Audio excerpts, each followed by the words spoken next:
So in today's video, I'm going to be previewing Bradford City versus Salford City, and then in the second part of today's video, I'm going to be bringing you guys my Game Week 21 League 2 score predictions. If you do go on to enjoy, please make sure to drop a like on there for me. If you could try and hit 80 likes on today's video, that'd be massively appreciated. Subscribe if you're new as well. We are on the road to 8,000 subscribers, so please make sure you are subscribed if you haven't already with that post notification bell on. It's free to do so, and it does massively help out. Get your thoughts in as well down in the comment section down below. Let me know down below your score prediction for this match and what would your starting 11 be as well. Now, Salford is traditionally a really tough game, but they've had a number of injuries so far this season. They are struggling, to be fair. Just the 6 wins for them so far in their first to 20 games. A lot of debate and discussion about whether they should have a change of management, but they have got a number of injuries at this moment in time. Former Bantam Elliot Watt, I don't think will be fit and available for this fixture. I know he struggled with injury so far this season, but I'm feeling confident going into it after 4 straight wins in all competitions, back-to-back league wins as well for us. I think we've scored 15 goals and conceded just the one since the half-time mag against Notts County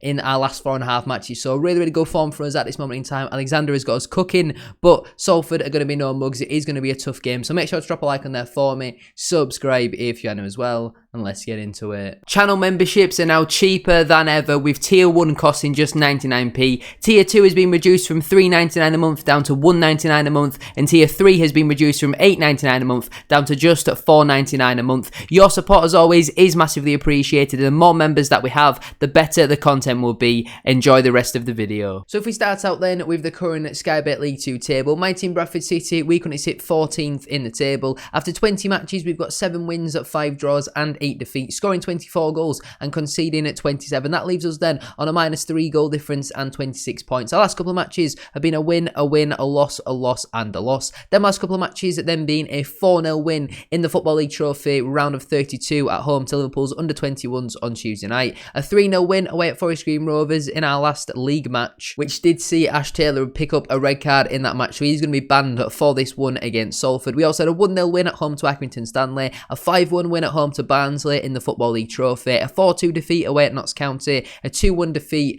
at home to Barrow, and then also just before that we had a 2-1 defeat at home to Wycombe Wanderers in the FA Cup first round. If you compare that then to Salford City, they sit a couple places below us in 18th. After 20 matches, they've got 6 wins, 4 draws and 10 defeats. That leaves them on a -3 goal difference and 22 points after scoring 30 goals and conceding at 33, with their last 5 matches being a draw, a loss and a draw. So some really poor form at this moment in time for Salford. Them last couple of matches then have been a 0-0 draw away at Stockport County. Not a bad result, to be fair, considering Stockport had won 13 or 14 in a row going into that match. They also had a 4-2 defeat at home to MK Dons, a 3-1 defeat away at Gillingham, a 4-4 draw at home to Peterborough United in the FA Cup first round replay, losing 5-4 on penalties, a 2-1 defeat at home to Mansfield Town, a 2-2 draw away at Peterborough in the FA Cup first round, a 4-3 win at home to Manchester United's under-21s in the Football League Trophy, and a 0-0 draw away at Barrow AFC. Their last league win was on the 24th of October when they beat Doncaster Rovers 3-0 away from home. I think their last league win at home was dating back all the way to the 7th of October when we beat Swindon 1-0. So at home, they're struggling. Away from home, they're not really doing much better. It's just been a poor season so far for Salford. But now we're going to get into the team that I would go with if I was Graham Alexander. So I would obviously continue with our 3-1-4-2 formation that's been working really well for us over the last couple of matches. Not many changes from the last game. And in goal, I have stuck with Harry Lewis. Obviously, another clean sheet for him on Tuesday night. I think he's at 3 in his last 4 matches, I want to say. I might be wrong there. You'll have to let me know down in the comment section down below. But great for him to be building on this now and, keeping his confidence, because he has been pretty good over the last couple of matches. While he didn't really have much to do on Tuesday night, he still picked up another clean sheet at the end of the day, and he is slowly climbing up our record all-time clean sheets at Bradford City, so that is great to see. Into the back 3 then, on the right side I bring in Jonathan Tompkinson. Obviously Ash Taylor is suspended for this match, and if you go in either Sam Stubbs or Jonathan Tompkinson, I think you're going to need someone in there with pace, because Salford could go with something like a McElhaney up front, and our defence could really struggle with that. I know they're going to have the big physical striker in Matt Smith, and we could certainly have some troubles there, but Tomkinson for me deserves his chance now in the league. He was really, really good on Tuesday night against a very good Liverpool side. You know, they had some players in there who'd been in Liverpool's first team so far this season and made a couple of senior appearances, and I thought Tomkinson dealt with them very well, especially Ben Doak. So for me personally, Tomkinson does deserve this opportunity, as I thought he was really, really good on Tuesday night. In the centre then, I have gone with Matty Platt. Obviously, like I say, we are going to need some physicality in there, and I think Matty Platt deserves to stay in the team. I don't think he's done anything wrong over the last couple of matches. Scored a couple of goals as well recently for us, which is obviously very nice. And if I have to go either Sam Stubbs or Matty Platt, I personally think Platt has been better, the better of the two so far this season. And on the left side, I would stick with Kieran Kelly. Again, I don't think he's put really a foot wrong over the last couple of matches. While he did pick up, I think, an early yellow card in one of the recent games, he managed to deal with that and ride through it very well. It was actually in the game on Tuesday night against, obviously, Liverpool's under-21s, and I thought he did quite well. He was lucky not to come away with a horrible leg break or some sort of really bad injury. It was a disgusting tackle from the Liverpool forward, and hopefully he's all good going into this match. I think he is, because he got up and he played on for the remainder of the match, but adrenaline might have worn off and it could have potentially been quite serious, but thankfully he is okay, and he has been pretty solid for us over the last couple of matches, so I would stick with him on the left side of the back three. Into the two wing backs then, on the right side I would go with Brad Halliday. Now I thought on Tuesday night he wasn't as good as normal, was Brad Halliday, but in the last league match against Forest Green he was outstanding. One of the tackles that he did against Forest Green where he sprinted for a good 20-30 yards to just put in a slide tackle on the halfway line, absolutely outstanding. He's been brilliant for us so far this season, definitely been our most consistent player, and we do need to tie him down to a new long-term contract. So Halliday for me absolutely has to stay in this side, and obviously his only competition in Daniel Ugoke is out long term with a shoulder injury. And at left wing back I've gone with Lewis Richards. Now I'd like to assume that surely by now Liam Rideout is going to be back from his concussion injury that was suffered, was it like on the 11th of November? It's been nearly a full month now, so surely Liam Rideout is going to be back. It was my understanding the protocol was only 10 days, so I'm not really too sure what is going on there. But Richards for me, I thought again was pretty solid on Tuesday night. I don't really see a reason why you would drop him. You know, he was out of the cold when Alexander did come in. He came in against Notts County and struggled in that match, but since then he's been building and getting better and better as each game has gone by. So for me personally, I'd stick with Brad Halliday and Lewis Richards as my two wing backs. Into my three in the midfield then, as the holding midfielder, I've gone with the captain, Richie Smallwood. I think he's been very, very good under Graham Alexander. The last league match against Forest Green, I thought he was quite sloppy at times. You know, picked up a poor booking for just kicking the ball away. He's done a few of them so far this season and nearly cost us a goal in the second half. But I thought on Tuesday night against Liverpool's under-21s, had a pretty solid game. He loves them sort of games against academy sides where he can just go around kicking kids, really, and he does it very well. He's a real leader, and he's a good asset to have at the football club at this moment in time. You know, under Mark Hughes, didn't really work out for him, but I think we are now seeing the best of Richie Smallwood under Graham Alexander, and I think he's certainly suiting this system at this moment in time. Into the two slightly more advanced midfielders then, at first I've gone with Alex Gilead. I think if he's fit at this moment in time, he's genuinely one of the first names on the team sheet. He's so consistent and he's been brilliant for us so far this season. I've said it a number of times now.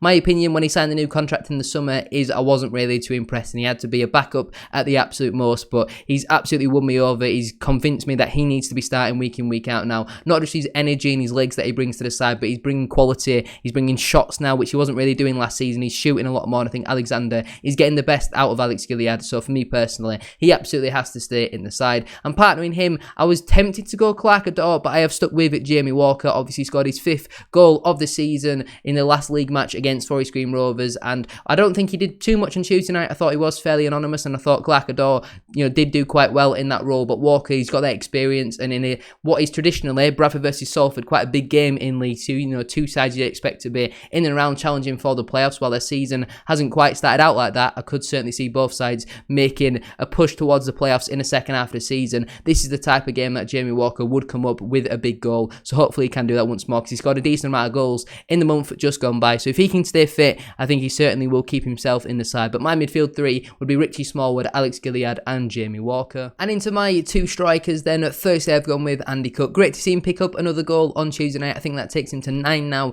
in all competitions, which is obviously great to see. He traditionally hasn't played much in the Football League Trophy during his time at Bradford City so far, but Alexander is using him quite a lot in there, and he's scoring goals in there. On Tuesday night was unlucky really not to get a hat-trick hat-trick. There was a header in the first half, which is a brilliant save from their keeper. He managed to get his goal with a brilliant goal. Tyler Smith played the ball through to Andy Cook. He uses his strength, gets the ball into that left foot, and it's a brilliant low-driven finish past the goalkeeper. And that is what we need to see more of from Andy Cook. Not this Andy Cook which we saw against Forest Green, where he scores a penalty, which was a pretty poor penalty, and doesn't really do much for the rest of the game. Tuesday night, I thought he had a really, really good game and deserves to stay in this side. With Oliver coming back fit now, I think that is really going to motivate Andy Cook. And obviously, Oliver's going to be nowhere near fit enough to be starting games yet, but Cook knows now that if after 65, 70 minutes, he's not really producing what we need from him in this side, he's probably going to get dragged, which we hasn't really seen that so far this season. And partnering him, I would go with Tyler Smith, a man on form at the moment. 8 goals in his last 7 games in all competitions. Absolutely outstanding. I think he is the AFL trophy, top goal scorer as well. Great for him to get another brace on Tuesday night, and genuinely could have had 5 or 6 there. Keeper made some really, really good saves, especially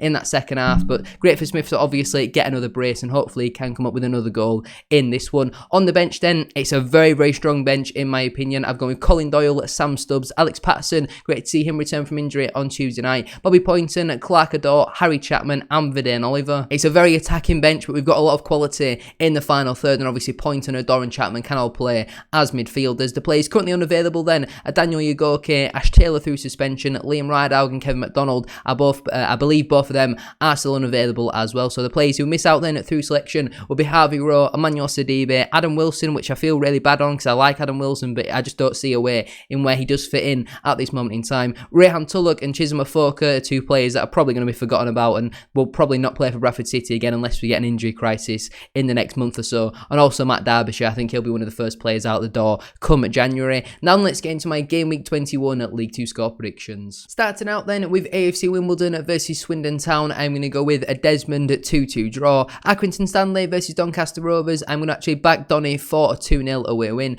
Barrow AFC versus Gillingham FC, I don't think this will be a pretty game, but I'm going to back Barrow for a 2-1 home win. Bradford City versus Salford City, every time I predict us to win, we never win, but I do think we will win this game at 3-1. I think with the confidence and the quality in our squad at this moment in time, and you compare it to Salford with their amount of injuries, I can only really see us absolutely doing them over here 3-1. I think their goal will be late and scrappy, where in reality, it'll be a really, really comfortable game for us. Colchester United versus Crawley Town. I'm going to back Colchester for a 1-0 home win. Forest Green Rovers versus Wrexham AFC. I'm going with a 3-1 away win for Wrexham. Grimsby Town versus Crewe Alexandra. I think finishes in a 1-1 draw. Mansfield Town versus MK Dons. I think finishes in a 2-1 home win for the Stags. Morecambe FC versus Stockport County. I think Stockport are going to be frustrated by only drawing their last match. I think they're going to take it out on the Shrimps in this one, winning at 5-1. Notts County versus Walsall FC. I think it'll be a comfortable 3-0 home win for County. Sutton United versus Harrogate Town, I think it'll be a boring 0-0 draw. And finally, Tranmere Rovers versus Newport County, I think will finish in a 1-1 draw. But I'm going to leave it there then for today's video. If you have enjoyed, please make sure to drop a like on there for me. If you could try to 80 likes, as I said at the start of today's video, that'd be massively appreciated. Subscribe if you're new as well. We are now on the road to 8,000 subscribers, so please make sure you are subscribed.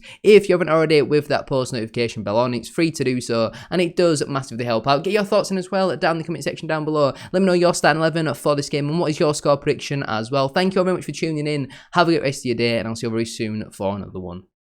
Peace.